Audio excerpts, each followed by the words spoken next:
Welcome. I've been here before, and I'm just going to make a quick comment. I'm not sure I can be here for item 9, the Novato Boulevard thing at the end of the evening. A big group of us from the neighborhood partook in it when we went through it 10, 15 years ago, and we're a little disheartened that it came up to an agenda item this week, and we didn't get a little mailer out notifying the people affected off of Novato Boulevard that this was going to even be on an agenda tonight. Just through a friend, kind of heard about it because we did a lot the last time around, and I know we're going to redo the process and everything. Just disheartened that we didn't get a little mailer out, at least to the people that are affected in the houses off of Novato Boulevard, because this is a huge ordeal, especially for the neighborhoods and the streets that are adjoining Novato Boulevard. And I'll try to be here, but coming up number 9, and a lot of folks from our area that were involved the first time around are still living in the area and on our street, and will be involved this time around. And I just wish we'd have better notification when this comes up. It's very frustrating because we all went through it in depth the last time. But Sure. I'll have the city manager can speak to that, I believe. Actually, yes, if I could right now, just for the council and the community, and in case anybody else here can't stay for the meeting that's towards the end of the agenda tonight. We're actually not really asking the council for any specific action tonight. We're really just reinstituting this project, and we want to get it started again. Tonight is our first step to do that. We will have lots of community outreach and lots of opportunity for community involvement, and we will have noticing like we do with all of our projects. So that's just, it's forthcoming. Tonight is our first step to kind of reintroduce the project, make sure the council's aware that we have it. It is going to get brought up, and I think the engineer's going to make a overall view of it, and it'd been nice if some of the folks that are really want to be involved and have knowledge of where we are going again. Be nice that we should have been notified. At least people that are in the streets coming in and out, because we're the ones there. Okay. Thank you very much for coming. I'll be here at the end. Thank you so much. I appreciate it. It will be on TV too, so you'll be, because it is a presentation, you should be able to all go online and watch it on the website. Right. When we have it done too. Much better if you can make comments afterwards. Absolutely. And you do it online. It's just very frustrating. Thank you very much for coming. Appreciate it.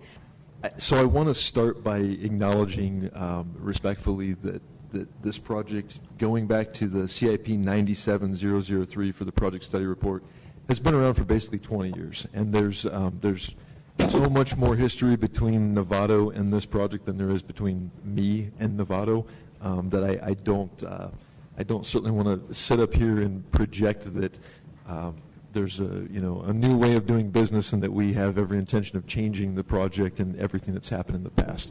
The intention here tonight was to provide an update that's consistent with the updates that we've provided on social media as well as the website updates, that we are dusting off a project that's kind of been sitting on a shelf for a little while recently here and intend to move forward in the environmental documentation process.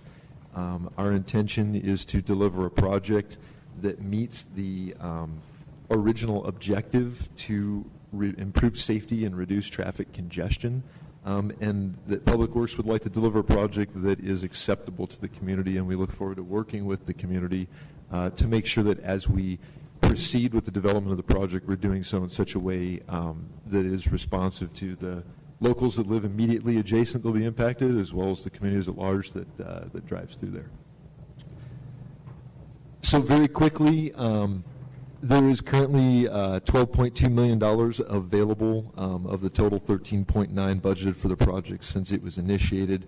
And we are talking about CIP 01004 initiated in the 2000-2001 adopted budget. The funding sources are developer impact fees as well as Transportation Authority of Marin's Measure A Major Streets and Roadways funding program. When I came on board, we had a draft environmental impact report that was being developed. It was based on 2 build alternatives, a 5-lane option, which included 2 continuous through lanes in each direction, as well as a center turn lane, and a 3-lane option, that had one continuous through lane in each direction as well as a center turn lane. Currently, the 5-lane option has been much more developed than the 3-lane option. There are more drawings, there is more information, there are the cost estimates, the most recent cost estimates that we have, which frankly are out of date, are based on the 5-lane option primarily, as well as the schedule for the project, which is also out of date, is based primarily on a 5-lane option. So in going forward with the project, we're at a point now where we know that we have traffic data that was collected in 2005. I would like to have modern traffic data. I think that I'd like to start with fresh assumptions moving forward with the project as opposed to trying to rely on data that might be aged. I'm not saying it's inaccurate or that new data will be any different, but I would like to have modern data considering that it is somewhat aged. And that we also need project cost estimates so that we can have conversations about if we need more funding. We don't know the answer to that question right now. Do we have enough funding? And when can we get this project out to construction? And when will we be able to engage with the public in workshops and outreach meetings? And without a schedule, we don't have answers to those questions as well. So unfortunately tonight I don't have a lot to report other than we intend to bring a consultant on board. There was an interview process done with consultants, and a process was started with AECom Incorporated to bring on a team of theirs out of their Sacramento office to help further develop the project through the rest of the environmental documentation phase. When I came on board, I was pleased to see that that was a team that I'd actually worked with very successfully in the past and have a lot of respect for them, their experience and their expertise, as well as their ability to work closely with the public and listen to the public's needs and be able to fold those into the project. So I think we've got a great team on board. Really the purpose of bringing this tonight is to talk about the next steps and to talk about the fact that we are entering into a contract for approximately $165,000 according to the city purchasing policy that is under the threshold that officially requires council approval. So we're not asking for any action tonight, but as an informational courtesy, if we had to amend this contract and the total value went above $175,000, I would not like for that to be the first time that council had ever heard of this contract.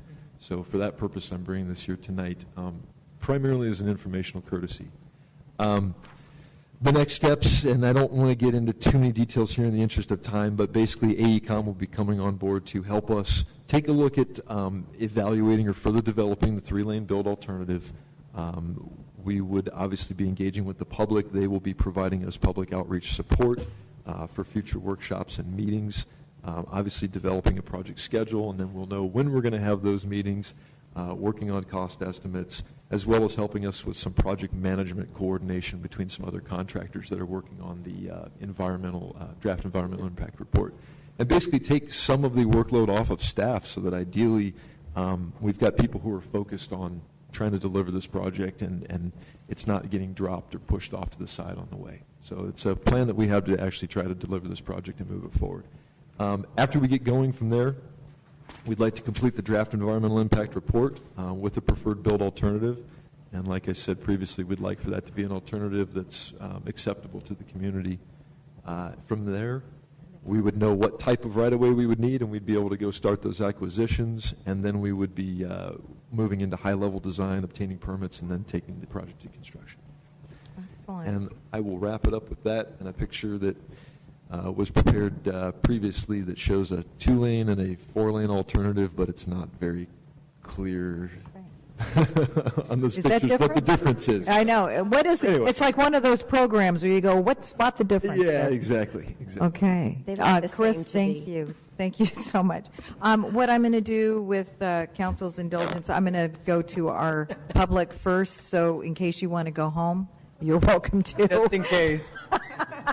I'm going to start with Heather, I believe it's Hayes, okay, and followed by George Thomas, and then Ben Bloom. Hi. Hi. Thanks for coming. What a interesting process you guys have here. Welcome. Thanks for. You're so tall. I'm going to have you bend over just a tad there. Okay. Or she could use the handheld one. Yeah, no, that's okay. Thanks for staying late tonight since we were waiting so long to speak. With regard to this project, I just want to tell the council there's a lot of enthusiasm in these neighborhoods to get this work done. Right now, the neighborhood is, it's impacted by traffic and it's really unsafe for pedestrians. And that's one of my big concerns, is that I don't feel that my kids are safe walking on that street, and they walk to the bus stop, they do things like that. So pedestrian safety is like a critical concern for me. The other thing is that we were told that this development would be kind of like a standard development. It wouldn't be some kind of half measure or trying to make it work. We want sidewalks, we want bike lanes, and we want traffic to move through that area. I have to rely on the kindness of strangers to make a left turn into my street most of the time. And luckily, people in Novato are nice, but that's really the reality, is that the cars will back up behind me as I'm trying to turn onto Pine Avenue. I've heard rumors of design alternatives, and I've heard this tonight that you're looking at the 3-lane option. I'm opposed to the 3-lane option. I want the 5-lane option. I know that people in the neighborhood have differing opinions, but I think it's important to remember that this is one of, if not the busiest intersection in Novato. And I don't think it's going to help us in the future for this intersection to be like quaint or, old town charm. I think we need to be thinking about it's an arterial road and it needs to be designed correctly. And there's no point in kind of like trying to do it halfway. Just do it once and do it right. So that's kind of my input on that. We also wanted the opportunity to discuss again some design alternatives for the approach from Pine and Cypress. I thought that we had kind of come to an agreement with the previous city engineer, and it seems like that's getting opened up again. I'm particularly concerned about any option where we would come up Cypress and come around by the creek and then come back down our street. I don't know if that was like a serious suggestion, but I think that's a really bad idea. So I just want to put that out there tonight. Okay. And if you could wrap up, please. Yeah, sure, no problem. So anyway, we're excited about the project. We just want to make sure that our input continues to be taken into account. Thank you very much for coming, and thanks for waiting. Really appreciate it. George Thomas? Sure, Ben Bloom. Followed by George Thomas. Hi, Ben. Thanks for coming. Thanks for staying late and not closing things down just now. I just about had a heart attack when you said, well, it's 10:30. Welcome to our world. You owe me 4 hours of my life back. First, I want to thank you for adopting Councilmember Eklund's agenda item earlier about local preference. I think that's a really important issue, and you'll hear from me again about it later. Secondly, I want to echo what George said earlier about his frustration on not hearing anything, and I understand things are kind of slowed down or whatever.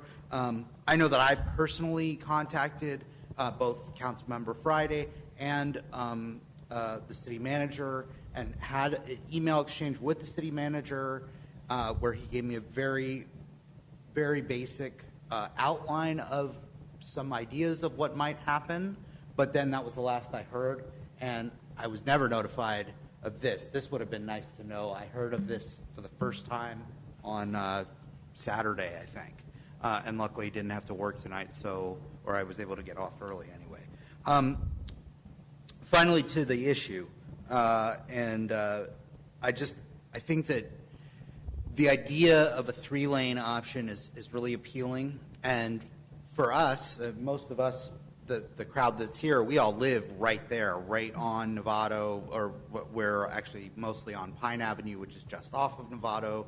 And for us, 3 lanes would solve all of our problems like that, because we would have a turn lane, we could exit traffic onto Pine Avenue, we could enter and take a left if we needed it, using the turn lane again. No problem at all, except for some traffic. And in fact, things would be a little nicer because traffic would be still moving really slowly. But I noticed that one of your bullet points in the presentation was that you wanted to increase safety and reduce the traffic congestion. And I have to tell you, if you bring it to 3 lanes, there's no way you're going to reduce traffic congestion, because everybody who lives south of Novato Boulevard between Sutro and Tamalpais is taking that little piece of road. And so if you think about, I don't know what the population of that area is, but it's got to be a quarter of Novato. And they're all coming after work and taking a right from Diablo onto Novato Boulevard, where it turns into 1 lane, and then they have to go 2 little blocks, and then it becomes 2 lanes again. And it's just ridiculous. If you look at it on a map, it's an artery, but people, if they want to avoid the traffic, they're going all the way down to Center, and then taking Center, which makes Center a more dangerous area. If you could wrap up, Ben. That's okay. But thank you. Those are my basic points. I know that we'll probably have more time to talk about this in Absolutely. detail, It sounds like there's going to be a lot of opportunity for that. Yeah. And the main thing I wanted to say about is that we should ask those people too, not just the people in the immediate area of Novato Boulevard, but the people who are really going to be impacted, the ones who live past Novato Boulevard in that area and who sit in that traffic every morning and every night. Right. Thank You have two people right here on the council that do that. And George Thomas. Thank you very much for waiting. We appreciate it. Well, it was a long one, and it's a long one for you guys. I just want to really make sure that you guys kind of look back at all the records, because what we're starting with now, we did in 202, 206. We had all the meetings. We had all the workshops. Yep. There were so many ideas from many, many, many people in Novato that still live in that area. A lot of us are still here in Novato. I think Novato population of people stuck around 'cause we love Novato. We look forward to working with you. Just kind of a little upset that this came up so quickly and people didn't get to know. We just need the safety of the street. We kind of prefer the wider street to get the traffic to move. It already, in the afternoons, will back up from Redwood all the way around on Diablo until 7th Street. I mean, the traffic, it's just gridlock, and the same thing in the morning coming when school is. It just got to be, really looked at. The studies have been done 2 or 3 different times. Population is getting more populated, and more things are going up at the other end of Novato Boulevard at that shopping center, and there's just going to be more and more traffic going through that corridor. I mean, you can try to stop it, but it's going to be more and more. So we just, we look forward to working with you on that.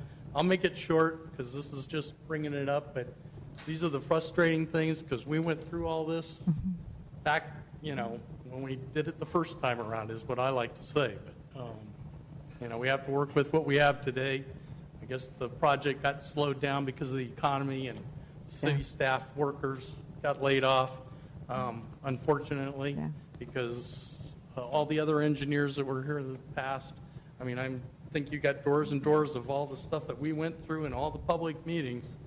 A lot of the information that you're going to be asking us to come up with is already been there. So if you can refresh by looking through that, might save yourself a little bit of headache. But we in the neighborhood of Pine Avenue would love to do a walkthrough with you, and just we can give you updates of where we were. Most of us were here the last time around. We'd love to walk through with any of the council members and the engineering department, and look forward to trying to get this project moved. Great. And I was always told that in the first time that it was fully funded. So I just don't want to see any pullbacks where all of a sudden we're fighting for money. I know things have gone up in price, and I'm sure that's true. But like Heather said, we don't want to see anything down there by the creek and then us trying to go up Cypress. We already live on 2 cul-de-sacs, so we really have issues with trying to keep people going slow. But if we wrapped all the way around and then shot up narrow Cypress, it just wouldn't be safe, and I'm sure the people on Cypress would really not be happy. Vice versa, if it came the other way, we wouldn't be happy. So, any other questions? No, that's it. Thank you so much, and we really appreciate your being here and for offering to speak with staff as well. Thank you very much. Appreciate that. Okay, with that, I'm going to come back to council. We're going to do 2 questions. Please keep it at questions because I'm looking at time here. If you have any, I'm going to start with Councilmember Eklund. Yes. My first question is to our city manager. Why wasn't this public noticed? Why wasn't the residents that have been involved and are engaged or live near this area, why weren't they noticed that this was on the agenda? Even with information. Because the last time the city council has seen this was in 2006. And the involvement of the neighborhood in 2010 was never brought to the city council. So why wasn't this public notice? Why weren't they sent a notice? If I could respond to your question directly, staff's intention was to get this out to the community and to the city council as a first step tonight. We have an extensive plan for outreach, and once we're prepared and we have a little more to actually share with the community, we will continue to utilize our public engagement program.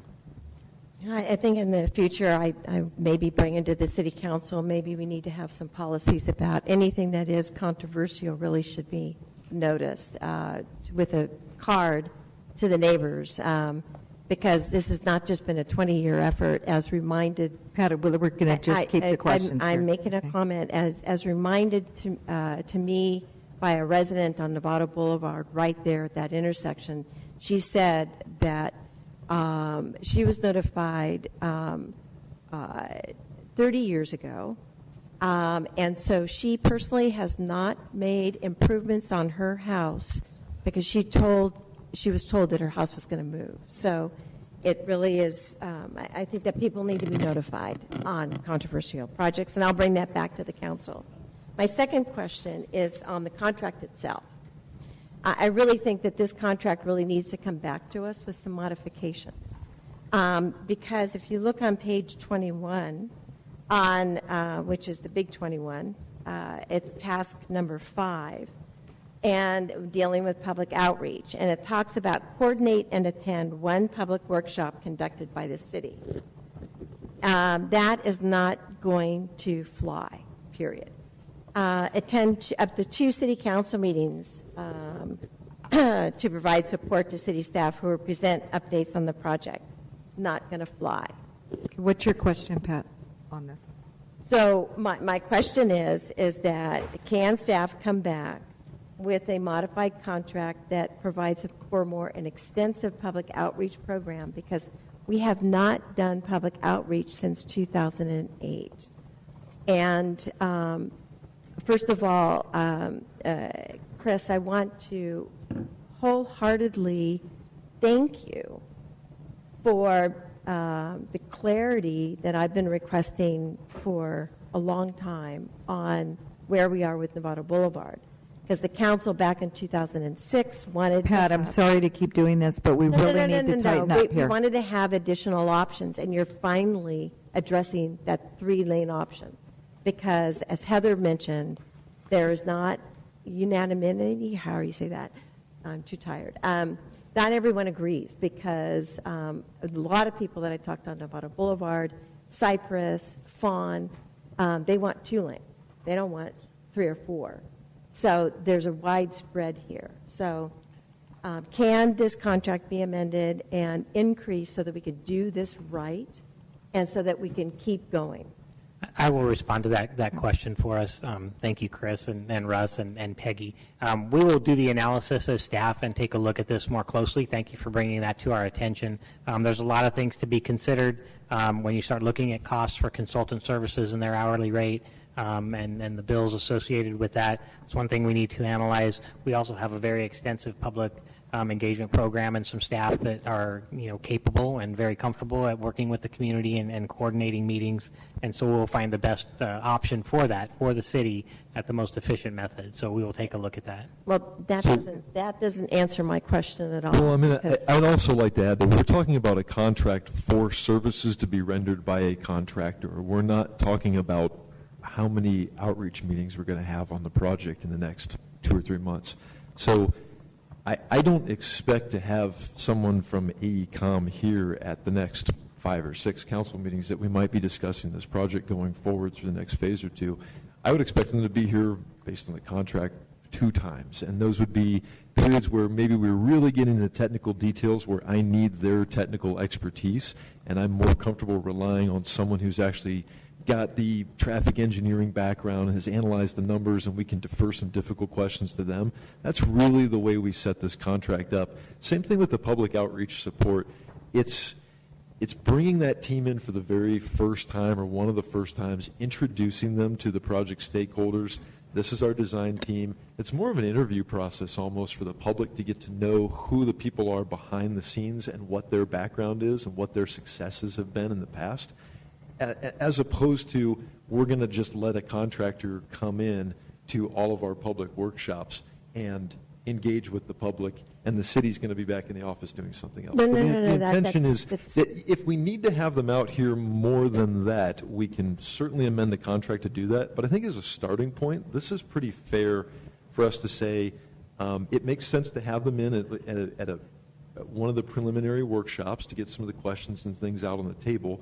It might be that we have them come in for a half time on one workshop, half the time on another. But the idea here in the contract is that this is the work they'll be doing for the city, not necessarily the work that the city will be doing with the public on the project. Right, I want to but- make that distinction. Well, I understand that, but I need to also tell you too, Chris, and you haven't been here this long, is that the city residents, they like to have the details. They don't like to have just Pat, this- I'm sorry, I'm going to stop you and move on for questions. We have a half hour left, and we need to get to another Right, item. but anyway, so Eric, I don't think that one workshop is going to be adequate, and I'll wait for the next round.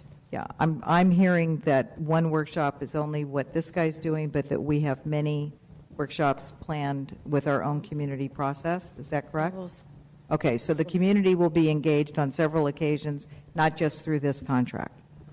So I'm going to move on to Councilmember Lucan for questions. Yeah, Chris, just one question with regards to the funds that are available for this project. I recall that earlier this year, TAM took action to program some of their debt reserve funds to the major streets and roads. Does this 12.6 include, I want to say there was maybe an additional $1 million and a half that was going to come towards this project? So it looks, when I looked at the budget sheet before I came in here, that there is about $7.5 million of TAM Measure A major streets and roads. And after speaking with TAM, it looks like there's approximately $10 million of that funding available. So we could do an amendment request at some point. That money is reimbursed, and right now, without really good cost estimates of where things are going, I'm a little apprehensive to come in and start changing the budget numbers around from what they've been for the last few years. But yes, it does look like there's potentially another $1 million to $2 million available for this project. Sounds good. Yeah. Thank you. Is that it? That's it. Okay, Mayor Pro Tem Friday. Thank you. So because it sounds like I think when this process started or when the first surveys began, I was in college. I actually would be interested in learning some of the history of why we're sort of at this delayed point. Not tonight, but at some point I think it'd be interesting. We'd probably learn a lot along the way about why it's taken so long to get here. Just briefly to Ben and George and some of the folks who have been involved in this, to me, and this is my question, is it seems to me like what we're laying out here is steps to explore further options and to really kickstart this process again that's been delayed for a long time. And I trust that you, or hope that you would trust that the intentions of our staff was to really get this going in a way that I think all of you have been hoping was going to happen for a long time. And it wasn't to pull something over on the public, and it wasn't to leave you excluded, but was to start a conversation so that we can get your engagement and actually make this happen. We do need your And that's question. really what it is. So Sorry. the question is just from your guys' perspective, do you have a timeline? I know that there's where it says develop a project schedule, but do you have a timeline in mind so that we could have a sense of if we start this project and vote for the contract today to move forward, we think that this is, we're going to be able to actually make this happen within X amount of time period. Is there a sense in your mind? I think when you look at the phases, and I'll throw this slide back up here and talk about completing the draft environmental impact report, I would love to be circulating the DEIR by the end of this calendar year. I don't know at this point, being July, that's realistic. I think that, if we could do a target of maybe next year, mid next year, finalizing the EIR would kind of be a great goal to have, maybe by the end of the fiscal year. From there, the design work, depending on what kind of a fire we light underneath it and the sense of urgency that's there, could probably take, I would guess, 9 months to a year to get a high-level design cranked out. A lot of this comes down to right-of-way acquisitions as well, though. If we have acquisitions that are required that where folks are cooperative and they go fairly smoothly, it's probably a year process at least. If we get into situations where we've got to condemn property or invoke court orders of possession to be able to go in and move forward the project, it could take a long time. So all of that, all those factors kind of come into play as we finalize what is really the city's preferred alternative here. And we need to look at those decisions closely. They're all going to play into the schedule. I think you could say that, by the end of the fiscal year, so say this time next year, if we move into design, give it another year, so we would be in July of 19, when we would be maybe by the end of 19, right-of-way acquisitions. That's a year and a half. That's maybe ambitious. And then move into construction 2020. I think that'd be the absolute earliest we could do it, and that's probably pretty ambitious, hoping everything goes smoothly. And it's probably more like a 2021, 2022 construction project, realistically, I think. Okay. All right, thank you. And I'm going to go to Councilmember Drew for questions. Okay. I have a fair number of questions, mostly about the consultant's contract.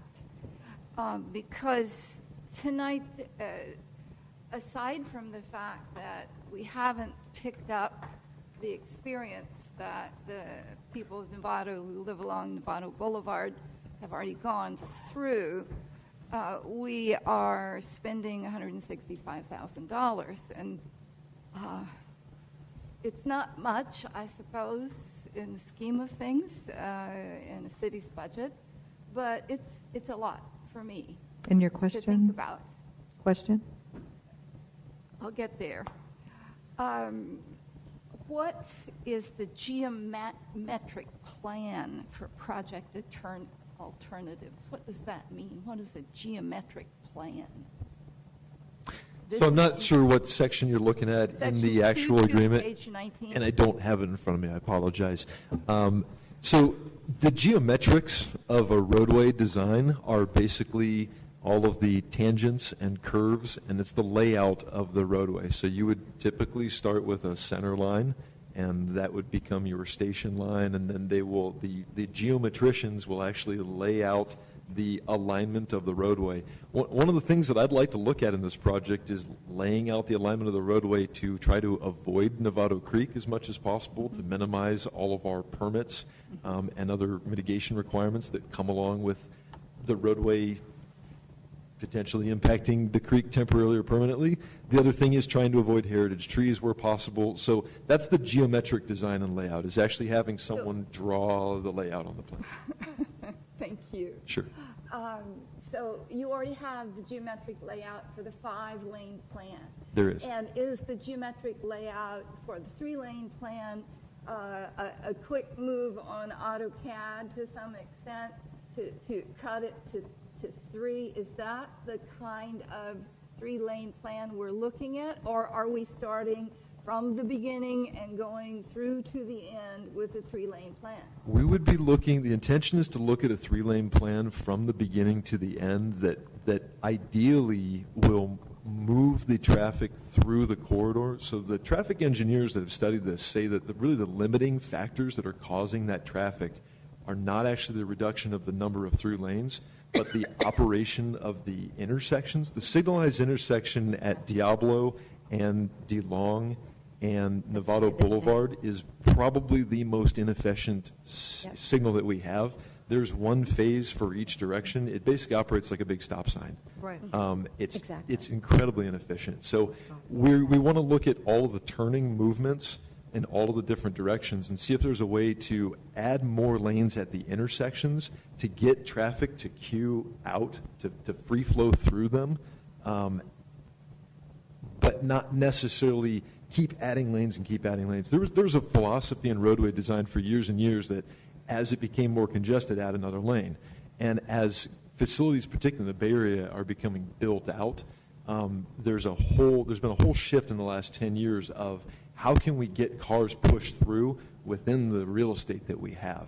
And so one of the gentlemen that's come on board on this project is the gentleman who's working in San Mateo County to add an express lane to US 101 down through San Mateo County without any additional right-of-way takes. And there's all kinds of people that are trying to get creative to be able to solve the traffic congestion problem, but also not have all of these incredibly expensive impacts to taking property and environmental impacts. Thank you. I'm on board. I've been driving it, and I'm not asking these questions to put you on the spot Sure. or to make you advocate for one thing or another.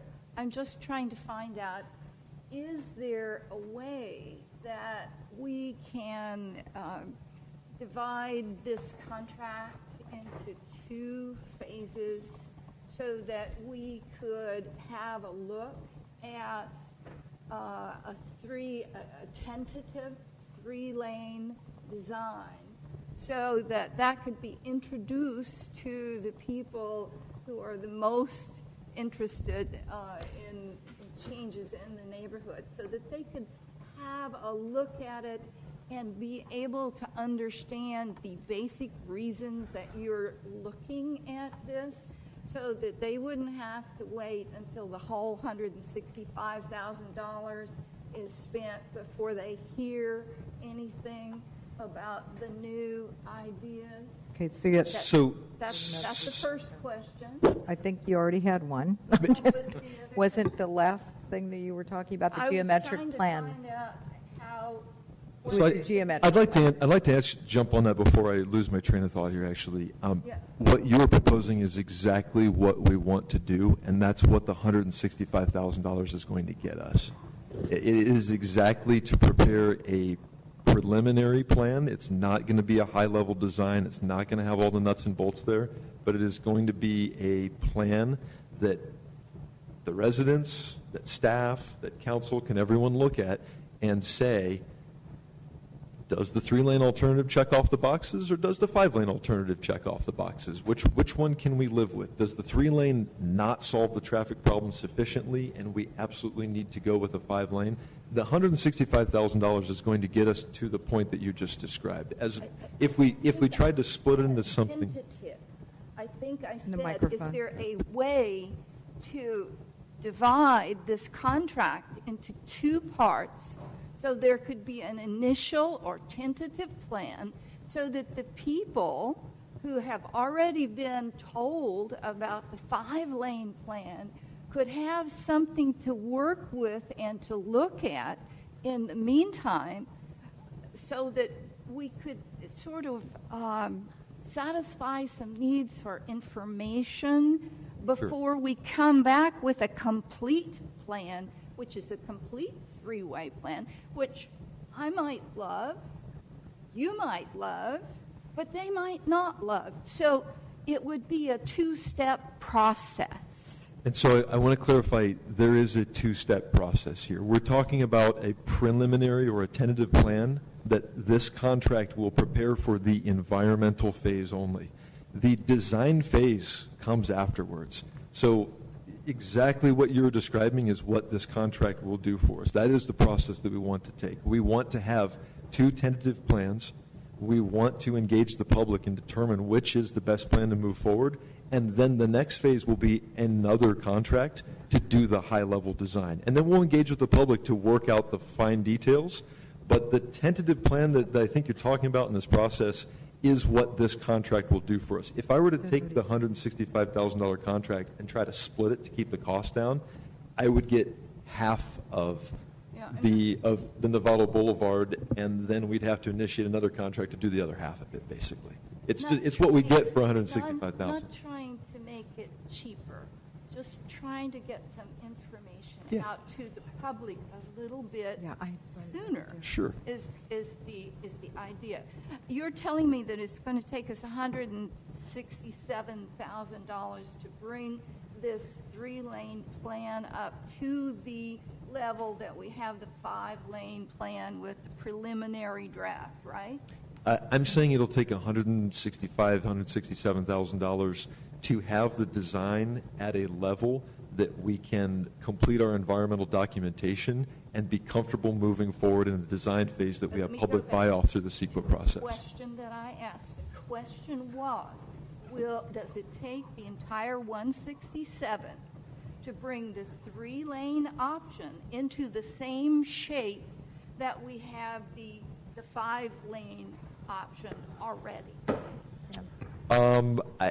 Basically, yes.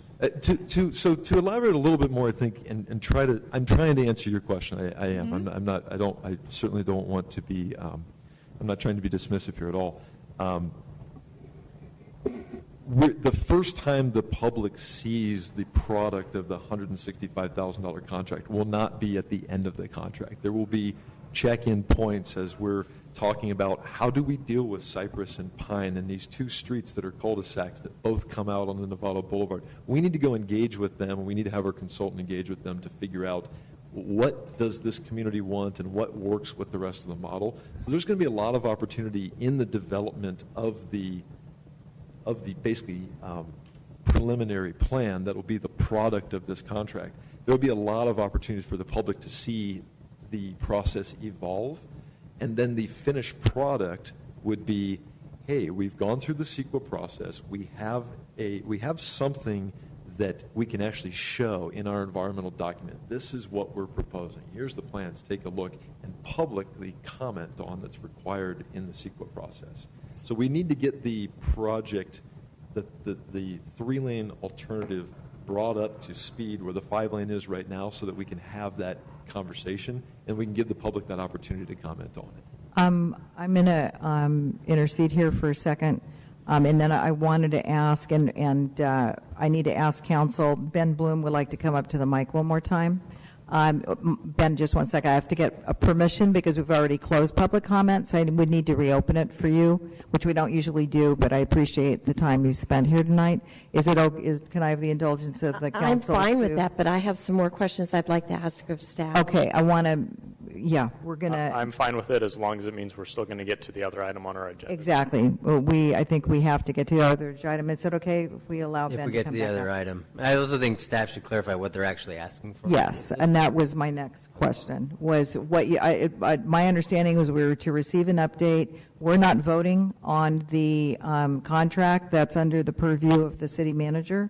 Is that correct? Correct. Yeah, Okay. This is just an informational This is just update. an update. We're executing a contract that's nearing the threshold that may require council action in the future, and I wanted to basically provide that information. Okay, and we're going to have ample opportunity in the future to have discussions and bring this forward. Yes, ma'am.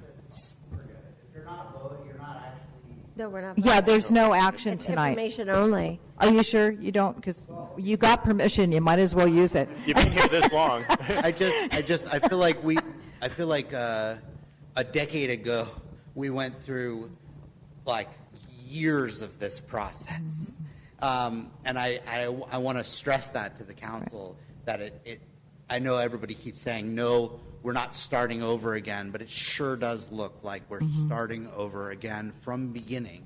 And the idea, and I don't want to sound closed-minded, but it seems to me totally insane to suggest that you could fix this problem with 3 lanes. Because that suggests, and I recognize what you're saying about the timing of that intersection. Trust me, I live there. I do it all the time. I know all about it. And I understand your perspective, but to suggest that by making it a 3-lane, all that would do would make it easier for us to take a left onto our street. And everyone else is still funneling into this tiny little bottleneck. And the reason why I'm so animated about it and why I asked for special permission to talk right now is because it sounds like if you're going to go back to the drawing board with this 3-lane thing, it's going to be a whole nother thing. And I hear Pam, I hear what you're saying, excuse me, Councilmember Drew, you're asking, do we really need to spend $165,000 to relitigate something that we've talked about ad nauseum years ago? Yes, there are a lot of people on Novato Boulevard who would prefer a 3-lane option.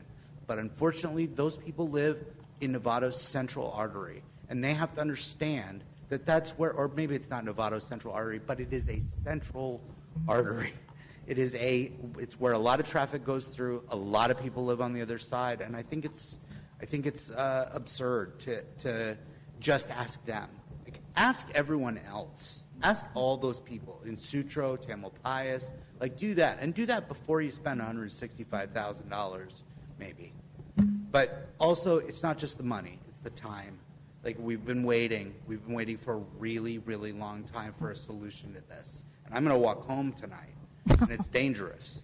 Yeah. It's dark, and there's no sidewalk. You know, I mean, it's absurd. It's been a long time coming. So, please, thank you very much. We appreciate your comments. So with that, I'm going to thank. No, I'd like to ask Christopher another question. I mean, Pam was able to ask several questions. I just have one more that I need to ask him. Okay, and then I'm closing this subject down, and we're moving on to the next one, because we do need to get to the next one. And my question is that given your anticipated schedule, is there something that we can do now to make those pedestrians safer? Because I walked Novato Boulevard, and I outstretched my hand when a bus came by, and I felt the breeze. I mean, it was within inches. And Ben is absolutely right, and Heather's absolutely right, is that I see mothers with their kids, I see bicyclists, little kids walking along that thing. Last night there was a dog and the owner and myself walking along there on the other side at Novato Boulevard, where the growth is in the bike lane. And so is there something that we can do now on a temporary basis to make the pedestrians safer? So I think it's absolutely a legitimate question, and I would offer our services of the consultant traffic engineer that we have working for us. She has an ongoing traffic engineering investigation log, and I will add that to her log tomorrow morning. She'll be in the office tomorrow, and we can have her go out probably in the next few weeks. She's got significant workload. We get about 25 calls a week from residents with concerns. Right. So we'll put it on her list. We'll have her go out and take a look, and we'll see if there's any room for incremental improvements out there in the interim. Great, and can that be brought back to the community and the council so that we can take action because we can't wait another 3 or 4 years. We've got to make some improvements this year. So I would take a look and see what her recommendations are, and if it was something that involved council action to be able to put through, we would do that. Otherwise, we could bring it back as an informational item if we were going to enhance signage or do something else. But take a look and see what she said. There's always a better option for possible action or something like that, so that I'm going to we move have that to authority. But just Sure. Councilmember Drew, very briefly, Thank you. because we are going to stay to do the next item, because we're taking so long on this one. So Again, page please 20. speak into the microphone. Page 20, task 2.6, preliminary right-of-way evaluation. AECOM shall develop preliminary right-of-way cost estimates for the 5-lane option that has the most impact to adjacent properties, and develop a preliminary right-of-way cost estimate for the 3-lane option as a percentage of the 5-lane option. Do you know what that percentage is? Is there a rule of thumb? Not until we have the geometric layout and we actually see where those takes are. So the intention there is that the 5-lane will be dropped onto the parcels, and that basically preliminary appraisals would be done to get an idea for the dollar per square foot of the take per parcel. Then with the 3-lane alternative prepared and dropped on top of those same parcels, you'd be able to look and see what the square footage was of the 3-lane take with the dollar per square foot. So rather than going out and doing 2 separate preliminary appraisals on 2 different options, they do it one time, and then they basically lay on top and say, okay, if we were going to take this much square footage at $100,000 and the other alternative has us taking half, it would be about $50,000. That's what that language means. Okay, so again, the question is... Pam, please speak to them. The question is about ballpark figures or preliminary findings to give some information to the people out there.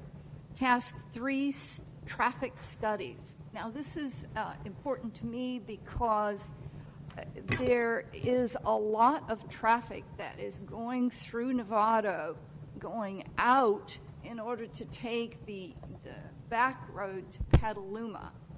And the Petaluma population and traffic is impinging, I believe, to a certain extent on the Novato population. So I'm hoping that the traffic studies will be broad enough to consider whether by putting in the 5 lanes, we are simply inviting more people to take those back roads. It's a big question, and maybe it's not a real danger. I fear that it is. So we will consider that when in revising the traffic study. If there is data that can be collected and processed in a way to try to come to some conclusion there, I don't know whether there is or not. You're asking a good question, and it's a question that a lot of folks have talked about in Cinema Narrows for a long time. If you add another lane, great, but how much more development will then come as a result? So I think that it's a valid question. I can't give you an answer to it, but it's something that we would look into, and if we can gather the data to be able to make any type of educated determination, we would fold that into the revised report. And I would hope that your traffic studies would wait long enough that the effects of the new bus terminal and the smart train can settle out a little bit, so that the other pressures moving people away from Redwood Boulevard, could be... Pam, I'm sure you can put those comments in a form where you can give them... That's it. I'm done. Okay, I'm just saying you can meet with them, I'm sure, to voice opinions too. I want to thank the public for coming. Thank you for waiting so long. As you can see, this is going to be a long process, and our staff's we have a lot of new staff here that is hearing it for going through all this material for the first time. So thank you very much for coming. Appreciate your time, and thank you, Chris, for the time you put into this. Really appreciate it.